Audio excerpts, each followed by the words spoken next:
Glória a Deus. Boa noite, gente. Eu me chamo Tércio. Nada mudou essa semana, senão Cristo que vive em mim fazendo a obra, né? Contínua assim, permanente, maravilhosa do Senhor. Nós queremos dar boa noite também para o pessoal que está conosco conectados aí na internet. Que Deus abençoe muito sua vida. Hoje, tudo aquilo que o Espírito vai fazer e falar. Semana passada nós começamos uma série de palestras. Aqui, uma ideia é de que nós cheguemos até o final de novembro com essa série chamada Minha Identidade em Cristo. Ok? Tivemos uma primeira abertura na semana passada, mostrando exatamente essa visão de que nós temos duas identidades quando nascemos em Cristo Jesus. A primeira identidade terrena, aquela que você inclusive carrega consigo aí, que fala o seu nome, quando você nasceu, quem é seu pai, sua mãe, qual a cidade de sua origem. Mas nós mostramos a semana passada que quando nós conhecemos a Cristo, entregamos nossas vidas a Cristo Jesus e firmamos uma aliança com Ele de amor, nós recebemos uma nova identidade. A Bíblia diz que nós então nascemos espiritualmente, nascemos de novo. E essa nova identidade, então, essa identidade em Cristo Jesus. E nós vamos caminhar por esse tema durante as próximas semanas. E hoje nós vamos ter uma oportunidade especial de ouvir a vida do Ranulfo, que é pastor da nossa igreja já desde o início desse ano, mas pastor já há mais de 10 anos, com uma experiência com Cristo já há mais de 20 anos, mas um homem que viveu tantas coisas antes da sua identidade sem Cristo. E hoje ele então vai repartir conosco o seu testemunho, podendo falar quem foi ele antes de Cristo Jesus e quem é Cristo Jesus na vida dele, o que Cristo tem feito desde que ele reconheceu a Jesus Cristo, dia 11 de março de 1994. Olá, eu sou Ranulfo. Tudo bem? Tudo na graça, na paz. Eu quero, antes da gente poder ter o nosso tempo de reflexão, desse tempo especial, de poder partilhar não só a palavra de Deus, mas aquilo que o Senhor Jesus Cristo é capaz de fazer. A Ele seja toda a honra, glória, louvor. Você crê nisso? Amém? Vamos orar. Eu quero te convidar a orar. Paizinho, a gente quer nesse tempo aqui poder ouvir a Tua voz, e eu quero pedir que o Senhor possa desaparecer mesmo, que mais uma vez o Teu Espírito apareça, fala com a gente, Senhor. O Senhor conhece cada vida, cada coração, os Teus filhos que precisam ouvir a Tua voz. Eu também, Pai, eu quero te agradecer, Jesus, pelo Teu imenso amor, Tua grandeza, Tua fidelidade, Teu poder, que é real em nossas vidas, Pai. Nós te louvamos e te pedimos a Tua bênção para esse tempo, em nome de Jesus. Amém. Glória a Deus, então, né? Estamos vivos para a glória de Deus, né? Glória a Deus. Nós começamos, então, a série da Minha Identidade em Cristo, e hoje nós vamos trabalhar um pouco a nossa identidade sem Cristo. Como que é a identidade, qual é a condição que um homem e uma mulher se encontram quando ele não vive a vida plena, a vida que satisfaz, que só é possível viver essa vida na pessoa de Jesus Cristo. E aí nós vamos condicionar o homem a algumas condições que temos ali. O homem, ele pode ser identificado como um morto espiritual, desobediente, inimigo de Deus, separado de Deus, destinado ao inferno. Aquilo que o Tércio pregou no último domingo, o inferno não foi feito para o homem, mas para o diabo e para os seus anjos rebeldes. O inferno não foi feito para o homem que foi criado à imagem e semelhança de Deus. O homem foi criado para adorar a Deus, para glorificar a Deus, o Deus Todo-Poderoso que fez os céus e a terra. Quando Paulo escreve a sua carta aos Efésios, no capítulo 2, ele vai colocar essa condição de morto, dizendo que o homem está morto nos seus delitos e pecados, e aparece Jesus que nos dá vida, né? E o morto, ele é manipulado, ele não tem vontade própria, né? O morto não faz as suas escolhas, ele é manipulado. E aí a Bíblia vai dizer que não existe um muro espiritual, 2 Coríntios 4:4, onde diz que esse mundo, aqueles que vivem nesse mundo sem viver na presença de Jesus, a Bíblia diz que tem um Deus dessa era, um Deus desse século, que ele rege esse mundo. E diz que ele tem uma finalidade nesse mundo, que é cegar o entendimento das pessoas, para que a luz do Evangelho não resplandeça nas suas mentes. Então eu quero narrar um pouco, porque eu vivi muito disso até os meus 22 anos de idade, vivendo cego mesmo pelo pecado, descrente de Deus, sem nenhuma possibilidade de entender que Deus pudesse ser real para a minha vida e para a minha história. Eu nasci e fui criado na cidade de São Paulo, e com os meus 7 anos de idade, meu pai, um alcoólatra, eu me lembro da cena, ele indo embora de casa. Eu vivi então a separação dos meus pais. Eu me lembro da cena, ele com umas mudas de roupa, saindo de casa e deixando a minha mãe com a responsabilidade de criar 6 filhos. E aquilo talvez, se não foi a minha maior dor, foi uma das maiores, porque depois eu passei parte da minha história sempre culpando meu pai. A minha história com meu pai, uma história de perdão, é muito linda, que num outro dia talvez eu possa falar isso com a igreja. Mas depois que meu pai foi embora, eu vivendo numa favela em São Paulo, eu sofri abuso sexual de alguns garotos mais velhos do que eu. Com 10 anos de idade, eu descobri que minha mãe estava tendo uma relação sexual com outra mulher dentro da minha casa. Essa mulher, ela tinha um filho, e aí todas as atenções que minha mãe podia dar para mim e para os meus irmãos passou a ser dado para essa mulher. Aquilo foi gerando uma revolta no meu coração.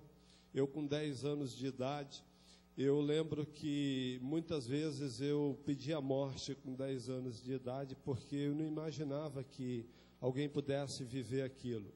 Eu me lembro que com 13 anos de idade, um homem, ele entrou na minha casa porque ele queria agredir minha mãe a socos. E eu lembro que eu fui para cima daquele homem, um guri de 12, 13 anos, tentando defender a minha mãe daquela agressão. E ali eu lutava muito comigo, mas na minha cabeça eu xingava muito meu pai, porque eu entendia que era ele que tinha que estar ali para defender a minha família e defender meus irmãos. E eu lembro que naquele dia eu não conhecia nada de Deus. Eu lembro que eu gritei bem alto mesmo. Eu não vou falar os palavrões que eu disse para ele, porque hoje tenho muito temor disso. Mas eu lembro que eu disse: você não existe, porque se você existisse, a minha vida, a minha família não seria assim. E eu lembro que Satanás semeou uma mentira no meu coração, que eu podia comprar uma arma de fogo para proteger a minha família, porque todas as vezes que eu saía na rua, não só eu, mas as minhas irmãs, nós éramos motivo de escárnio das pessoas. E eu pensei que eu comprando arma, eu podia proteger a minha família. Só que a Bíblia diz que um abismo nos conduz para um outro abismo, né?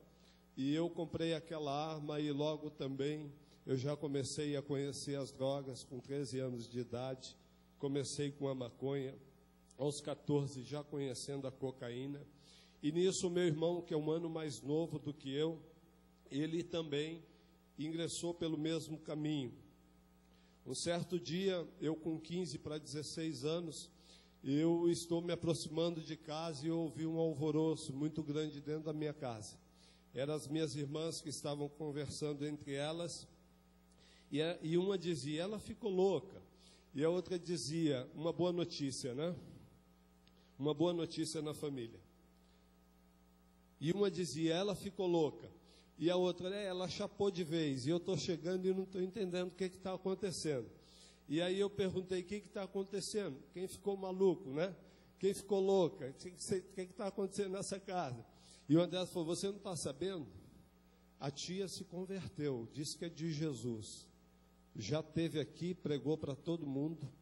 Foi a primeira semente do evangelho na minha família, foi no coração da minha tia.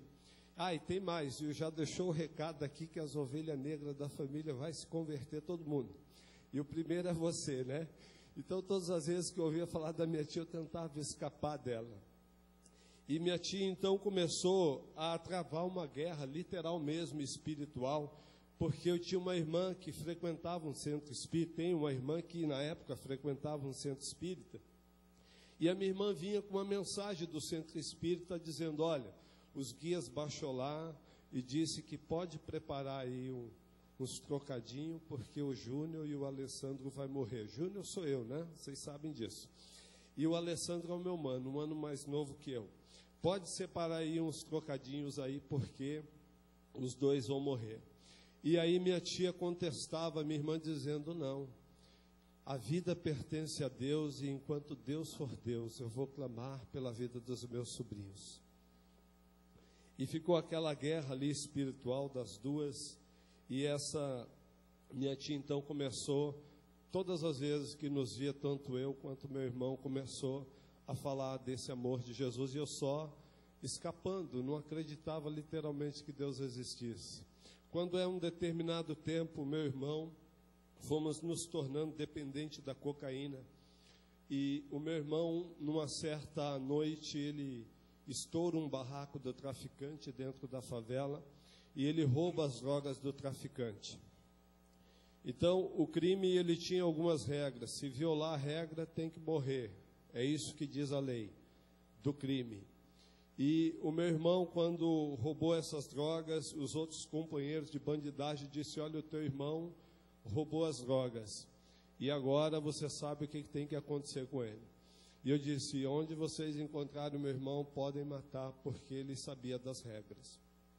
Meu irmão, ele não podia voltar para a favela onde morávamos, porque se ele voltasse, ele morria. E ele ficou morando no centro de São Paulo, Praça da Sé, Vale do Angabaú.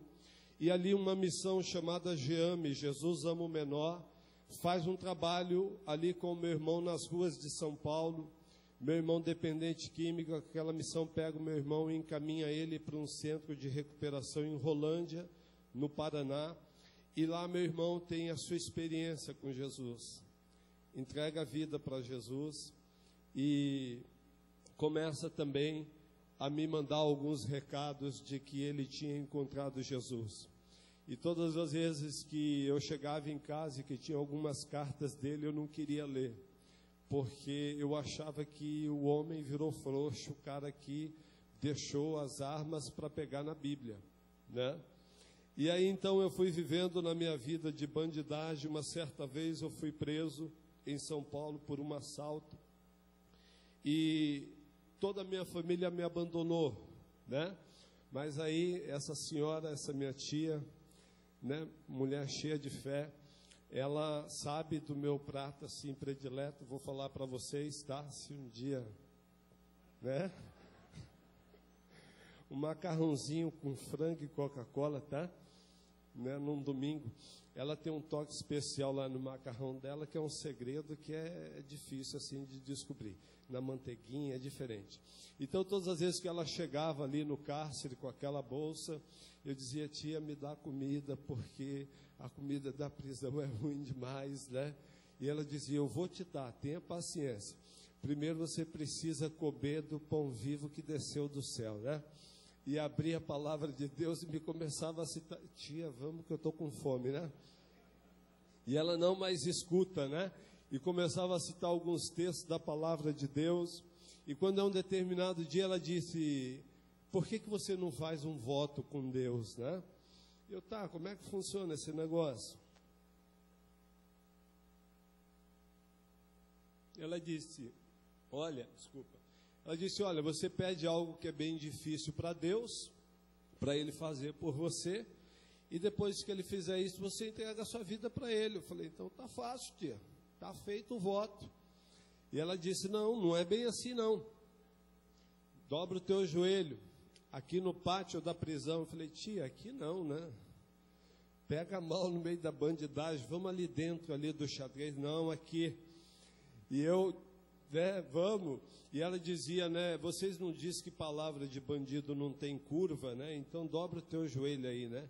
E eu dobrei meu joelho, mas eu nunca pedi tanto para aquela oração terminar o mais rápido possível. Porque eu estava morrendo de vergonha. Deus, faz com que ela termine logo essa oração, né? E ela estava orando, dizendo, Senhor, ele está fazendo um voto contigo, e se ele não cumprir esse voto, pesa a tua mão sobre ele. Essa era a oração dela, né? Ela é um amor de pessoa, né? Maravilhosa. E aí, então, depois de alguns dias, ela falou, olha, Deus vai te tirar disso, agora lembre, você tem que honrar esse voto. Eu falei, não, tia, deixa comigo, se Deus me tirar dessa daqui, eu vou chegar bem lá na igreja. E aí saí daquela prisão depois de 3 dias, e eu estava lá reunido com uma bandidagem pronta para um novo assalto, né? Estava envolvido até o pescoço com a bandidagem, participando de uma quadrilha que roubava aviões para o Paraguai e Colômbia para ser usado no narcotráfico. Ela passou e disse, meu sobrinho, lembra que você tem um voto para pagar com Deus? Eu disse, tia, eu lembro, mas agora não dá. Eu estou aqui me organizando para um assalto, e a senhora vai para a igreja, ora para o assalto dar certo, que eu vou dar o dízimo do Senhor. E ela disse, você está brincando com Deus, né? E aí eu parti para aquele assalto, e aquele assalto deu errado, e eu vi 2 companheiros meus, nós éramos em 10 bandidos para assaltar uma empresa. E eu vi 2 companheiros caindo na frente daquela empresa mortos. Naquele dia eu ouvia mesmo a voz do diabo dizendo comigo, você é o próximo, os teus dias estão contados. E aí eu comecei a ter medo mesmo da morte, já por conta do uso crônico da cocaína, eu ouvia vozes mesmo.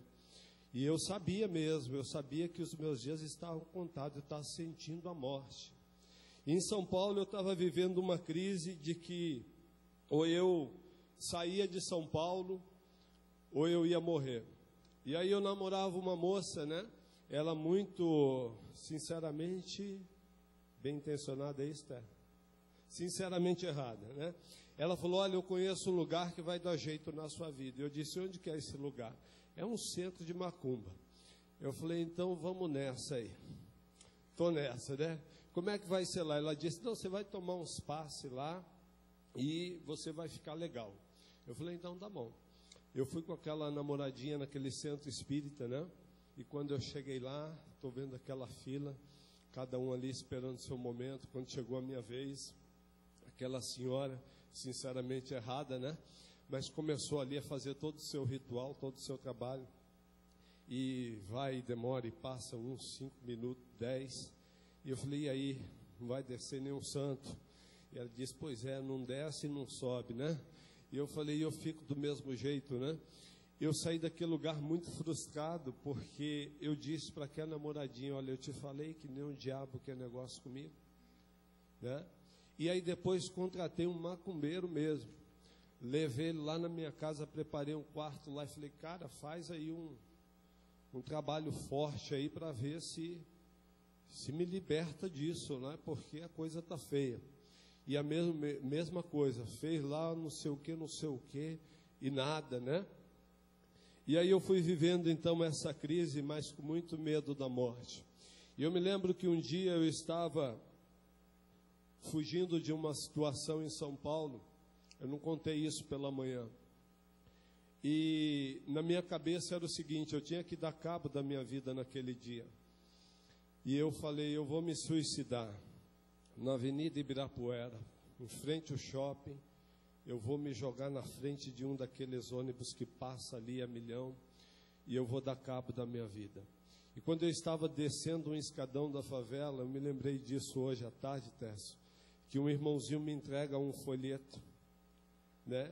E eu peguei aquilo, eu comecei a amassar aquilo na mão, né? Mas com a cabeça, eu vou agora para a Avenida Ibirapuera e eu subo no ônibus. E daqui a pouco eu começo a mastigar aquele folheto, daqui a pouco eu abro aquele folheto. E eu começo a ler aquele folheto e está lá Mateus 11, 28, né? Vinde a mim todos vós que estáis cansados e oprimidos, e eu vos aliviarei. Tomai sobre vós o meu jugo, e aprendei de mim que sou manso e humilde de coração, e você encontrará descanso para a sua alma. Aquele versículo parece que foi trazendo uma paz momentânea ali para o meu coração. E quando eu cheguei na Avenida Ibirapuera, eu estava com uma outra cabeça, né? E eu desci daquele ônibus e fui embora, já não mais com a ideia de tirar a minha vida, mas procurando mesmo uma solução para a minha vida. A minha tia, um dia, ela me tira um versículo que eu perguntei para ela, de onde que a senhora tirou esse versículo? Pergunta até hoje, ela não sabe dizer. Ela disse que Deus fez uma cadeia para homens de coração duro.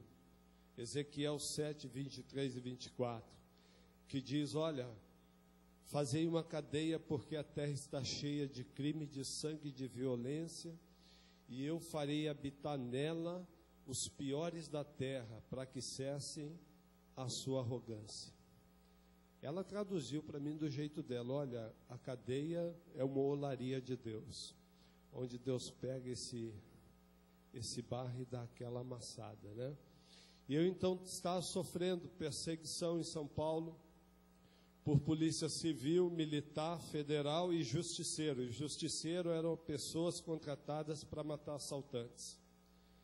E aí ela disse para mim, por que você não vai para um centro de recuperação aonde o teu irmão passou? E eu disse, onde que é? É em Bauru, interior de São Paulo.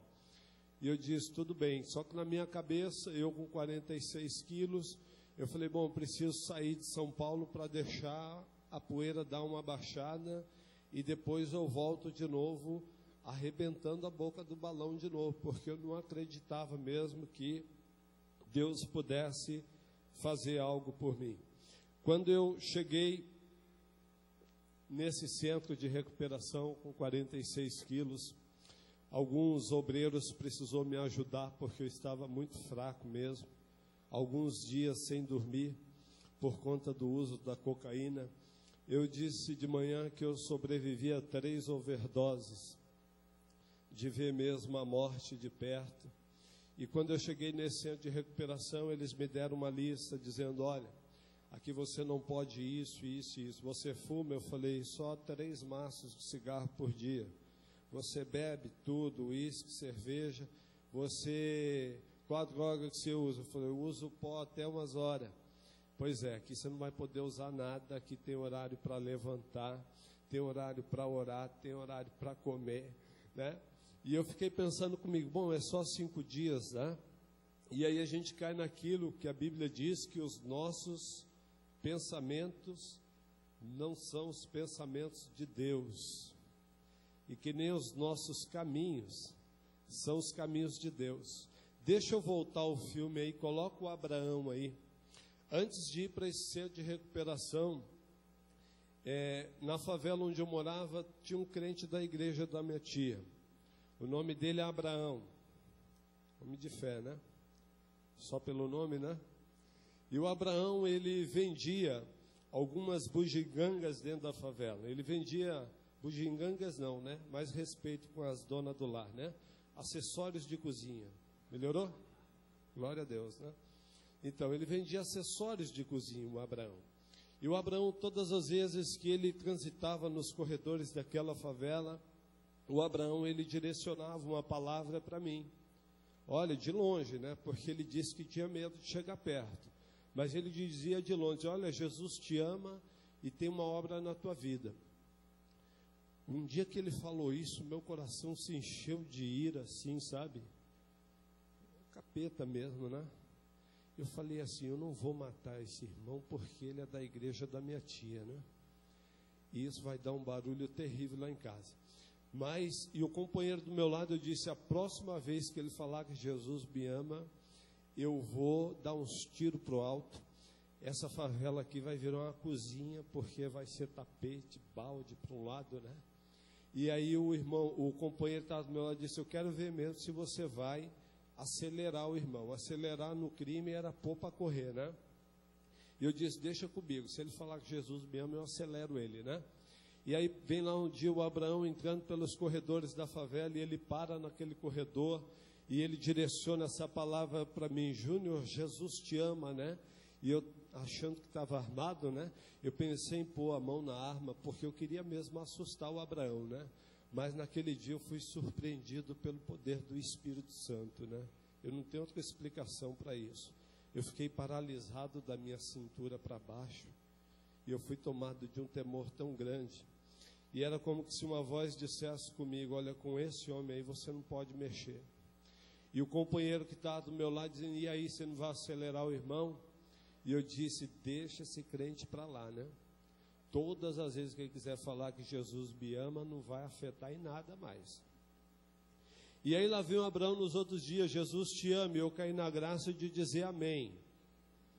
Amém no mundo espiritual é o quê? Assim seja, né? E ele dizia, olha, Jesus vai fazer uma obra na tua vida. Eu amém, estava o quê? Concordando, né? Então, voltando ao centro de recuperação, então, quando eu cheguei lá, tinha que participar dos cultos, e eu nunca tinha participado de um culto. Foi o meu primeiro culto, num barracão de madeira, 18 quilômetros afastado do centro da cidade de Bauru, e eles cantavam um cântico, que hoje eu vou descobrir a sua idade, certo? Vamos lá, Sueli. Eu vou saber quantos anos você tem hoje.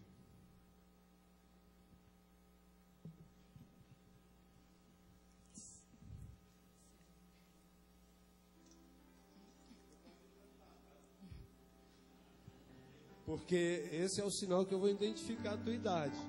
Você pode cantar, ok?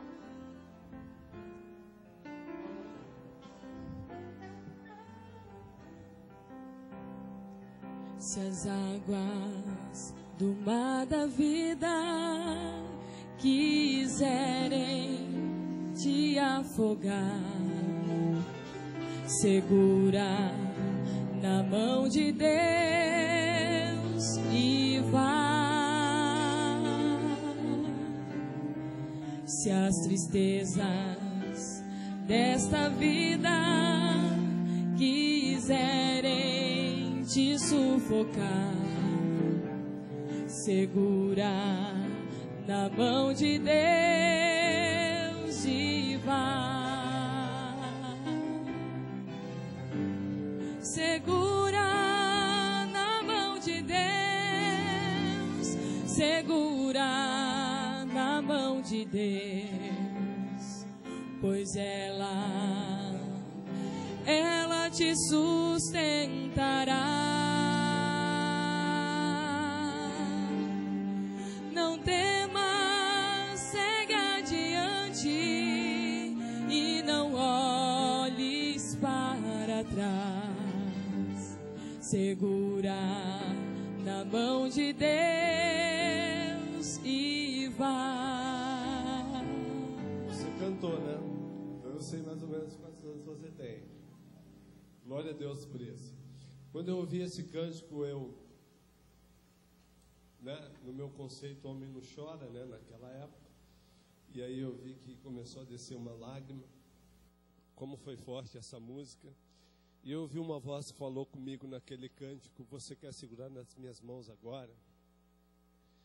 E eu chorando, tentando enxugar as lágrimas, eu olhei para trás, tinha um irmão que estava de braços erguidos, adorando, de olho fechado. Eu acordei ele, eu perguntei, você pediu para eu segurar nas suas mãos, né? E ele disse, não, eu estou adorando a Deus aqui. E aquilo para mim foi muito confuso naquele primeiro culto, porque eu achava que todo crente era louco. Eu falei, bom, eu estou ouvindo vozes, ou talvez abstinência das drogas, já algumas horas sem usar. E quando eu saí daquele culto, eu fui procurar um dos obreiros da casa e disse, olha, aconteceu isso e isso comigo no momento daquela música. E aí ele piorou mais, aí não, aqui é assim mesmo, Deus fala mesmo, viu? Eu falei, tá, mas como é que é isso? Eu falei, se você conhecesse a minha história e tal. Ele falou, não, você não é pior do que esses caras aqui. Começou a me mostrar Paulo, Moisés e tal, e foi levando lá. E eu falei, tá bom então.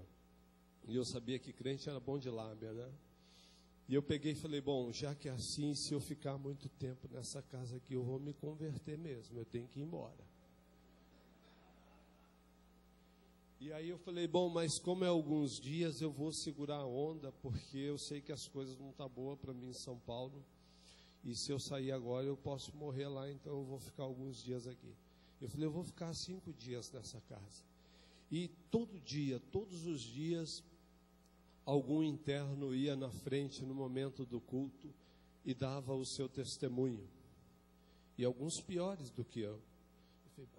E era como que se o Espírito me mandasse uma mensagem dizendo, se você quiser, você pode viver uma vida diferente. Todos os dias eu ouvindo aqueles homens, e aí eu comecei a entrar num conflito de alma, aonde eu pensei, bom, agora eu posso me converter, mas se eu me converter eu vou morrer, porque a bandidagem não vai perdoar isso. E eu estou passando alguns dias naquela casa, quando eu me vejo 15 dias naquela casa, sem beber, sem fumar, sem cheirar. E eu falei, esse lugar está me fazendo bem. E ouvindo, sendo ministrado, oração.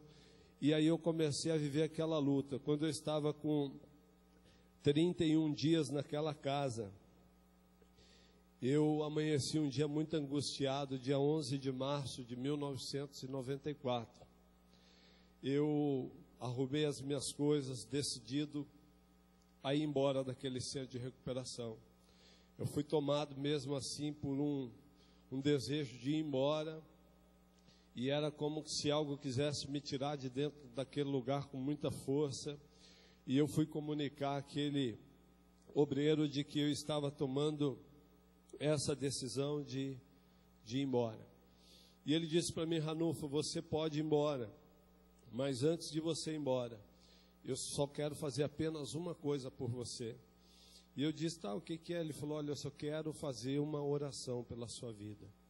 E depois dessa oração, se você quiser, você pode pegar suas coisas e ir embora. E eu pensei comigo, bom, uma oração a mais, uma a menos, não pesa na balança, né? Mas a Bíblia diz que a oração de um justo, ela pode muito em seus efeitos, né?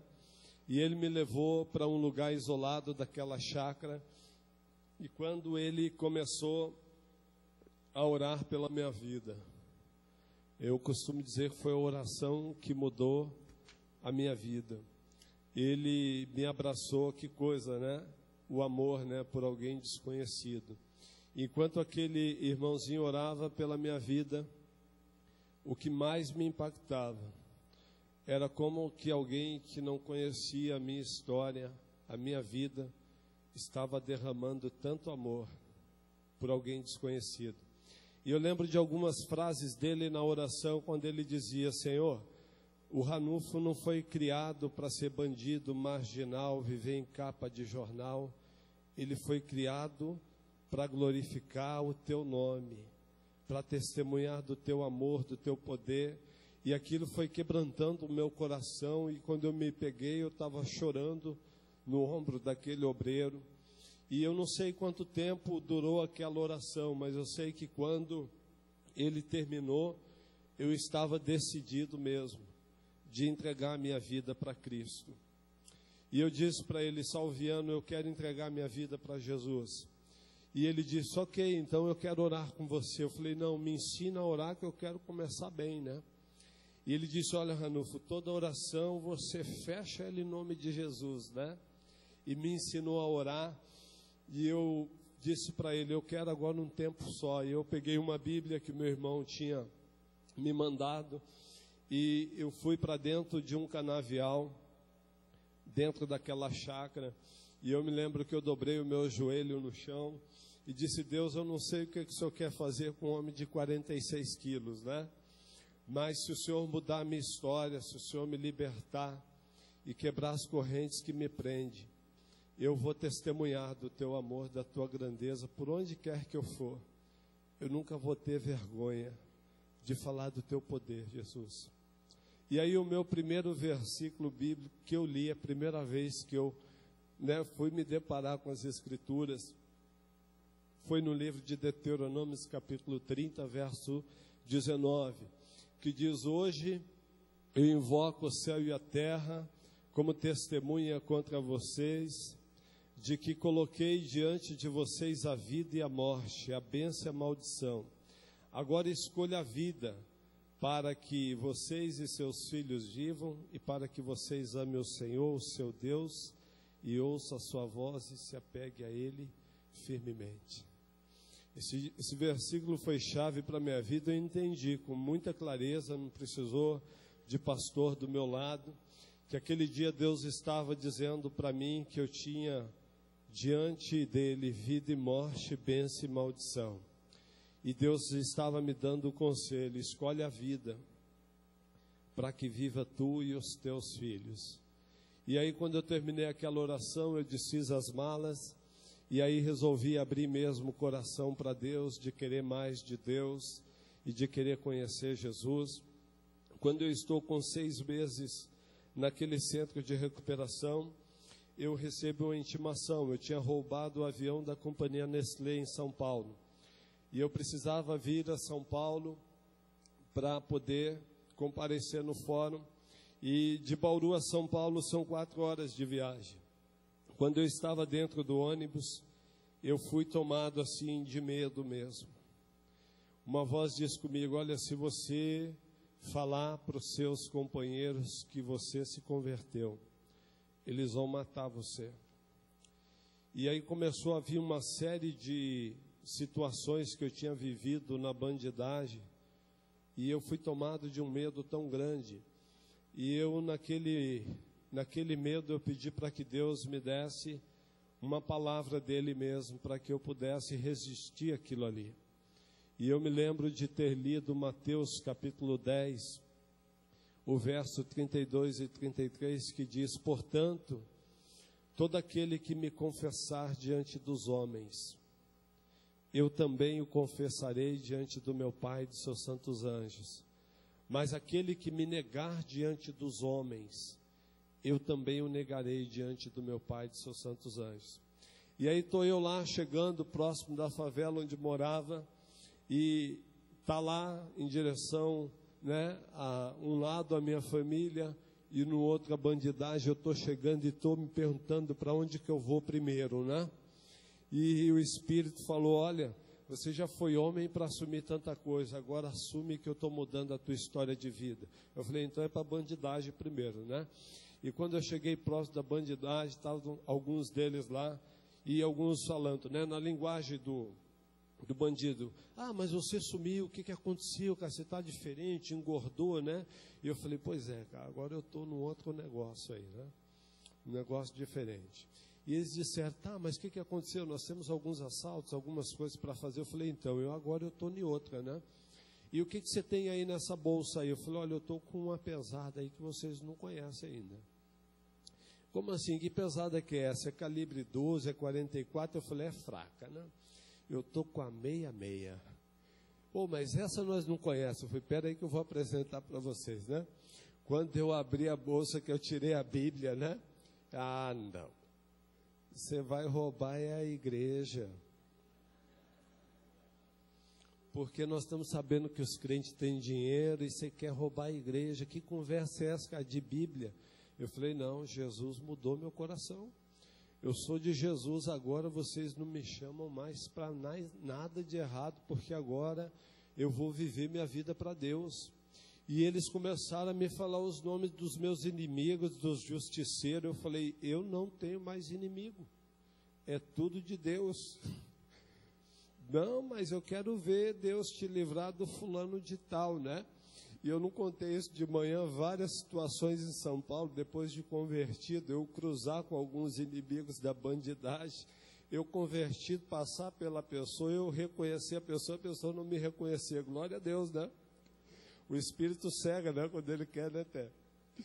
Então aí comecei a viver uma grande crise, porque quando nós assumimos a nossa identidade em Cristo, nós precisamos testemunhar dela, porque através dela Jesus quer alcançar pessoas através da nossa história. E aí eu comecei então a ir frequentar a igreja da minha tia, uma Assembleia de Deus, dentro da favela. E aí uma igreja pequena, na lateral tinha uns vitrô pequenos. E todas as vezes que eu ia para o culto, eu tinha que orar antes. Ai Deus, eles estão tudo ali, eu sei que eles vão me acompanhar até a igreja, né? E eu ia para a igreja e vinha aquela patotinha de bandido atrás de mim, né? Aí eu falei, meu Deus. Aí quando eu chegava lá e que entrar, eu falava, vamos entrar. Eles, não, você está brincando com Deus. E Deus vai pesar a mão sobre você, né? Eu não, é sério, Jesus mudou minha vida e tal, né? E aí eu dobrava o joelho para orar, né? Olha que interessante, né? E eu estou lá de joelhinho dobrado, né? E na lateral da igreja está o vitrô, né? E aí está as cabecinhas deles todas lá, né? E um dizia assim, o mano é crente, vamos deixar em paz. E o outro, não, ele vai roubar a igreja. É só questão de tempo. E um outro, não, ele deve estar de olho em alguma irmãzinha da igreja.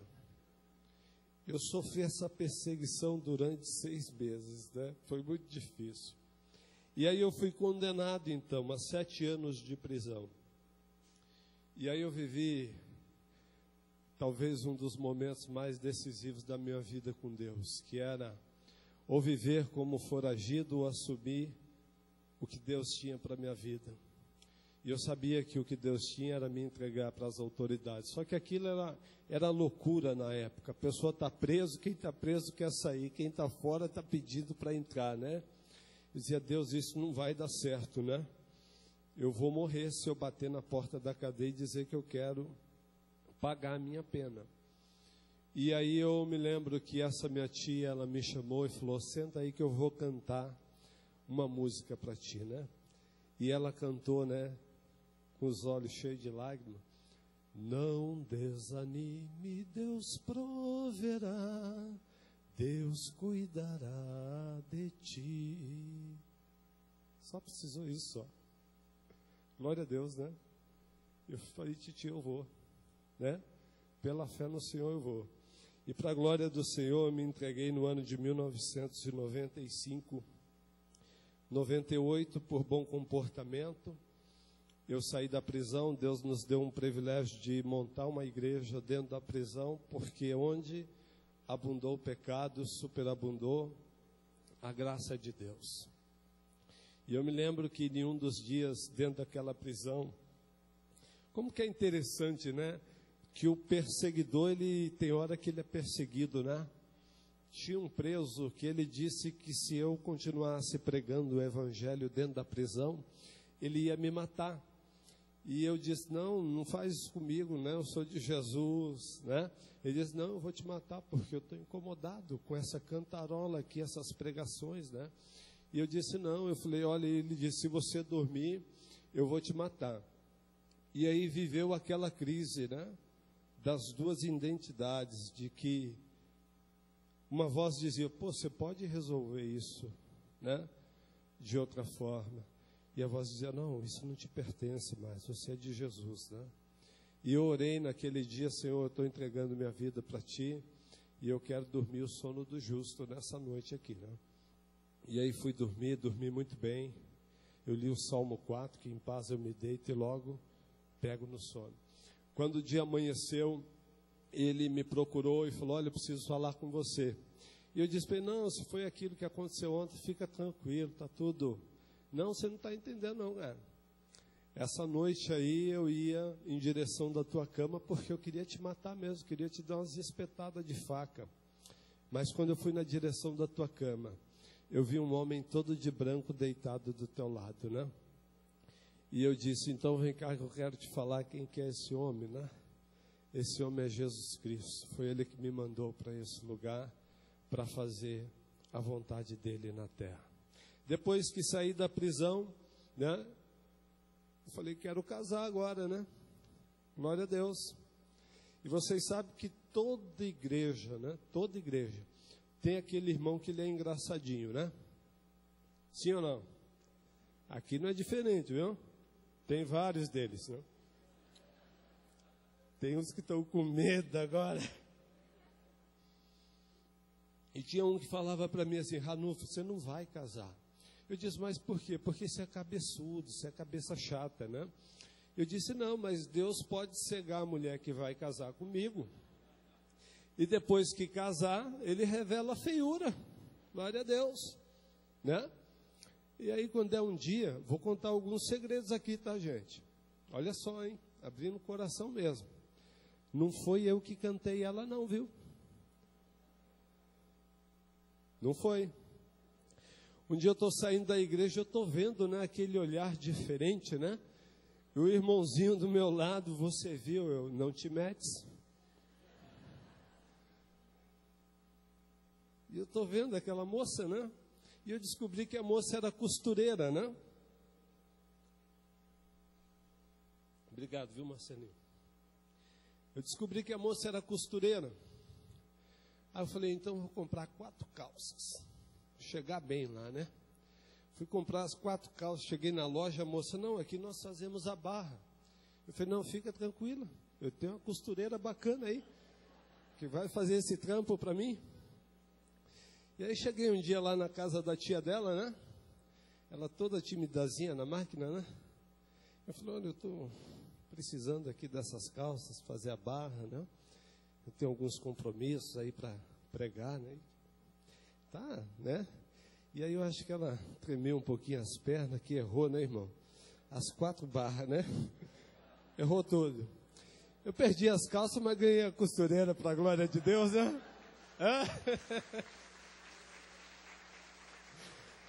Viu? Aí escuta só, a tia dela falou: não, mas isso é prejuízo, você perdeu as calças. Eu: não, o que a senhora chama de prejuízo, eu chamo de investimento.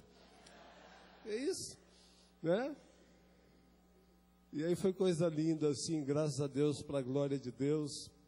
Vivemos um namoro santo, respeitando tudo aquilo que a palavra nos ensina.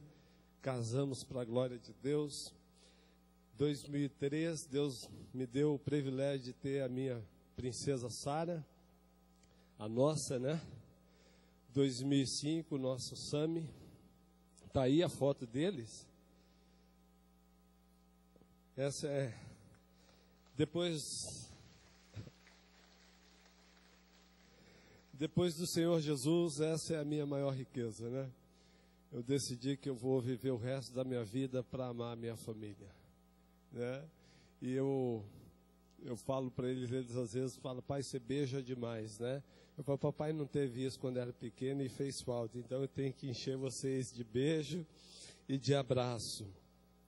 Aquilo que Cristo é capaz de fazer. Depois disso, Deus me chamou para o ministério, já para o seminário.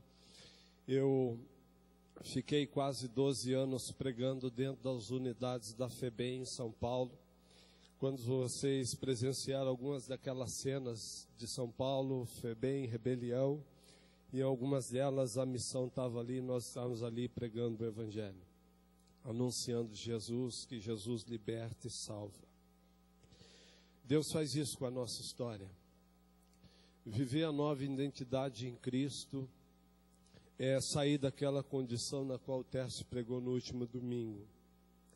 Aquela de que às vezes a gente está naquele suquinho, naquele biscoitinho, e quando Deus tem um banquete enorme para nos oferecer.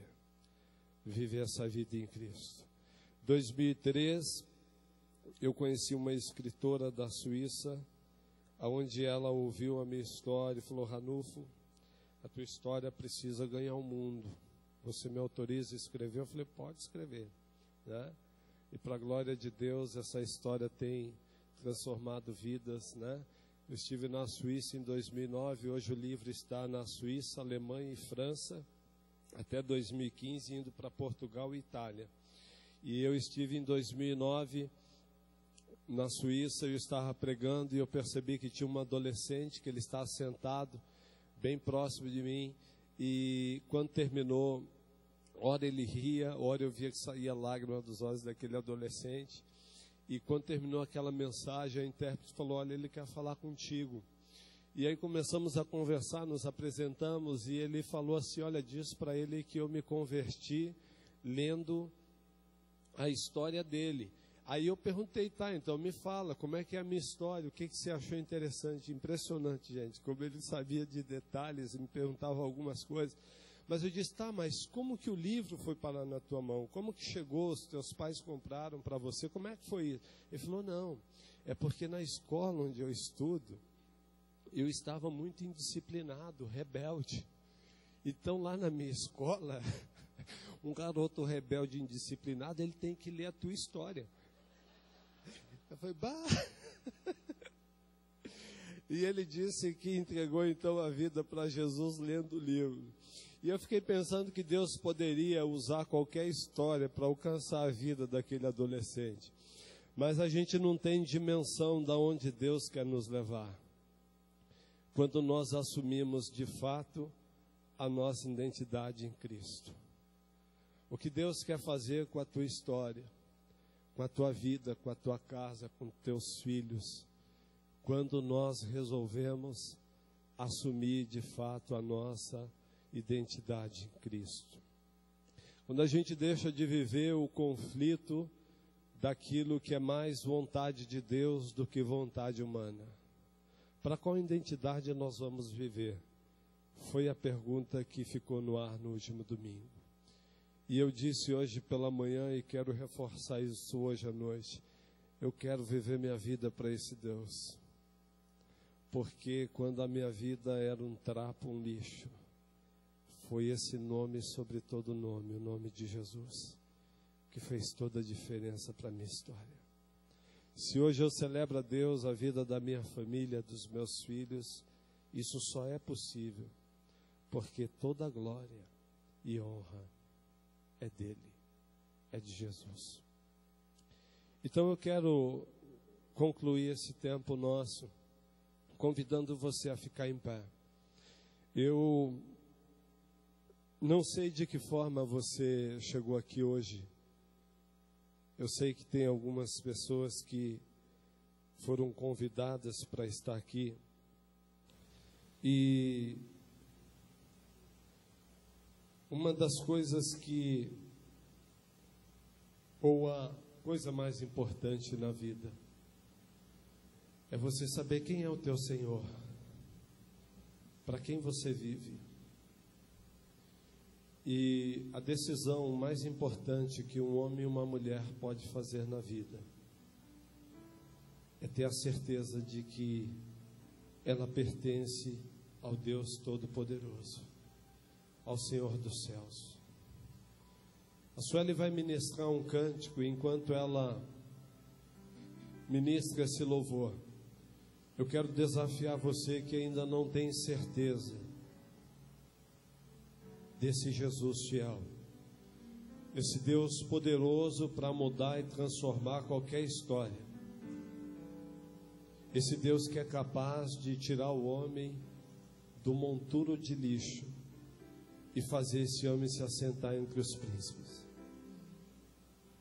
Eu quero orar com você. Se o Espírito ministrar isso no teu coração, eu quero que você saia do teu lugar, você que ainda não tem a certeza de que Jesus é Senhor da tua vida, e você está dizendo aí, eu quero tomar essa decisão hoje.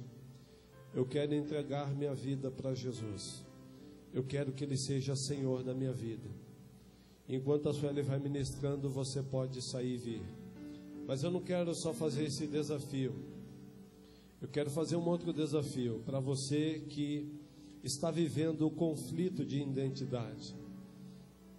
Isso acontece na nossa vida com Deus. Às vezes nós perdemos o foco daquilo que é eterno para viver aquilo que é terreno. Eu não sei quantas vezes a minha tia teve que orar, eu sei que foram muitas. E talvez eu estou falando também para mães aqui que têm vivido esse conflito com filhos. E tem falado, Senhor, faz uma obra na vida do meu filho. Mas a obra na vida do seu filho começa também no teu coração. É o mesmo Espírito que pode e quer transformar a sua vida. Então, se o Espírito está falando com você e você quer tomar essa decisão por Jesus, enquanto nós cantamos, você pode sair do seu lugar e vir para a glória de Deus, e nós vamos orar por você.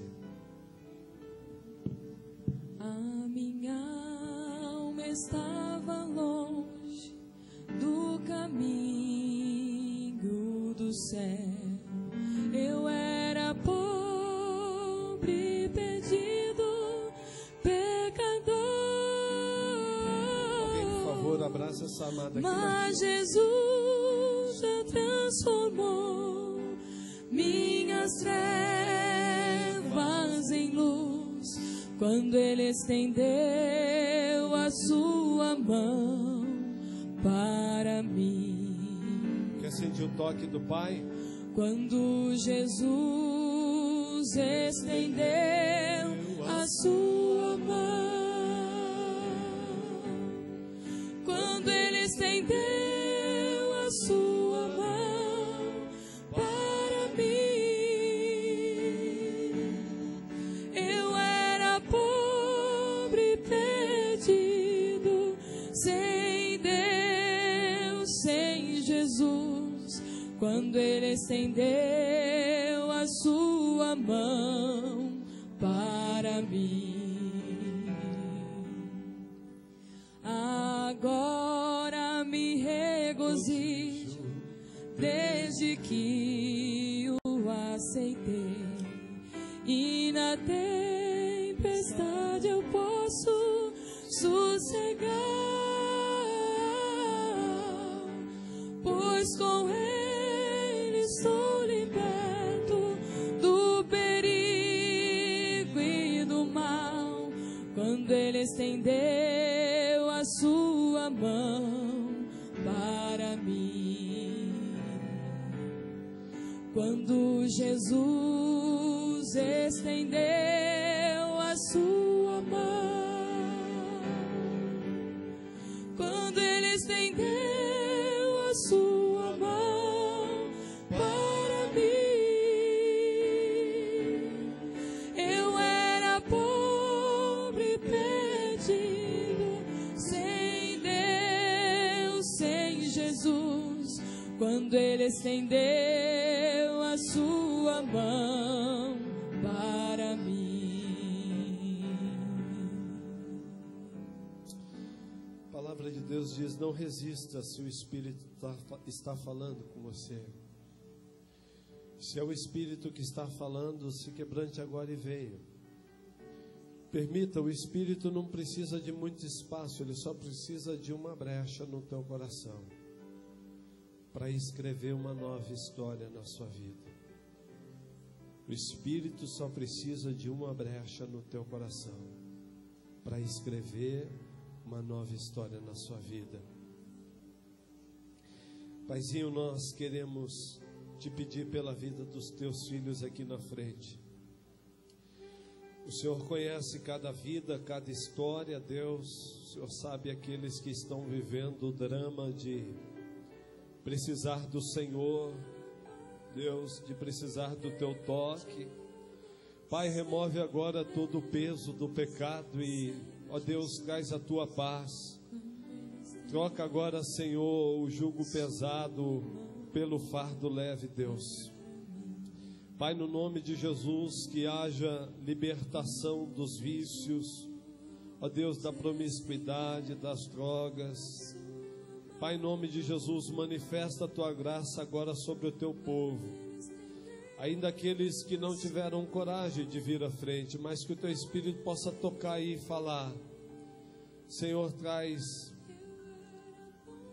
traz o novo para a vida de cada um dos teus filhos, Senhor. Recolhe cada lágrima, cada choro nessa noite e transforma em riso e alegria, para o louvor e para a glória do teu nome, Senhor. Nós te pedimos as tuas bênçãos sobre a vida dos teus filhos, no nome de Jesus, o nome que está acima de todo nome. Tem um personagem nessa história que foi citadas várias vezes. Você ouviu quem foi? Quem? A tia. Enquanto eu estava lá naquele tempo de oração, hoje de manhã, Deus falou assim: pode imaginar uma igreja cheia de tia como aquela, com tanto amor e compaixão. Uma mulher que olhou para um lixo diante da sociedade e disse: Deus tem um plano para você. E eu, muito emocionado, levantei de manhã aqui e fiz um desafio que eu preciso fazer hoje à noite. É que quantas pessoas aqui querem ser uma tia? Ou, quem sabe, um Abraão, né? Cara, Deus tem um plano para você aí. Ele te ama. E ainda que o universo todo conspirasse contra o Ranulfo, quantos Ranulfo tem aí? Que ninguém mais acredita, mas você pode ser o Abraão e você pode ser a tia, dizendo: olha, Deus tem um plano para você. Pai, nós queremos bendizer a esse amor extraordinário do Senhor, que é capaz, Deus, de ir ao inferno. Quando o Senhor determina, Deus, segundo a tua autoridade e soberania sobre a vida de um homem, sobre a vida de uma mulher, sobre a vida de uma pessoa, ainda que o inferno inteiro conspire para destruir essa vida, o Senhor entra, o Senhor muda os rumos, porque o Senhor é quem tem o poder sobre vida e sobre a morte, Pai. Ó Deus, nós estamos aqui nessa noite declarando e testemunhando que um dia, Senhor, Tu estendeste as mãos para com as nossas vidas. Nós que éramos pobres, perdidos, miseráveis, mortos, desobedientes, separados de Deus, inimigos de Deus, o Senhor nos amou de uma maneira extraordinária através de Jesus, e com o Teu amor estendeu a Tua mão sobre nós, nos resgatou do nosso pecado, das trevas, nos levou para uma nova identidade, uma identidade de vivos, de amados, de salvos, de perdoados. Somos Teus filhos amados, e Tu não desististe de nenhum de nós, Senhor. Não importa o que tenhamos feito, Senhor, o Senhor nos amou de maneira extraordinária, Pai.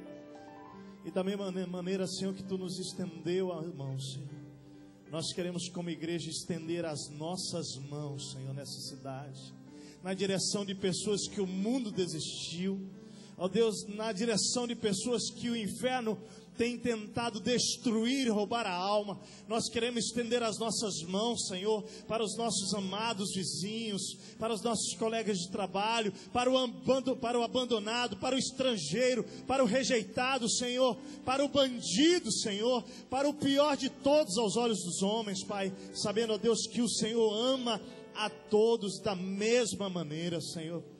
Nós queremos Te louvar, Deus, pelo resgate da vida do Ranulfo. Ó Deus, e quantos Ranulfo existe nessa cidade de Porto Alegre. E ó Deus, nós estamos aqui dizendo: Senhor, eu quero me unir, ó Deus, à tia, aquela mulher cheia do Teu Espírito Santo e com autoridade profetizou sobre a vida de alguém que o mundo desprezou, Senhor. E o Senhor, segundo Tua autoridade e poder, foi lá e resgatou o Ranulfo das trevas do inferno, para que ele pudesse proclamar, Senhor, o poder vivo do amor de Deus através de Jesus Cristo. Pai, nós queremos abençoar a vida daquela tia, nós queremos abençoar a vida do Abraão, Senhor, e de tantos outros, daquele pastor que investiu na vida do Ranulfo para a sua formação. Nós queremos abençoar, Pai, nós queremos hoje dizer: Pai, usa a nossa vida, para que, Deus, ainda que nós sejamos citados como tia, ou como um homem, uma mulher, alguém, não importa, nós queremos, ó Pai, que o Teu nome seja elevado, exaltado na vida de pessoas, como podemos ver hoje na vida do Ranulfo, Senhor.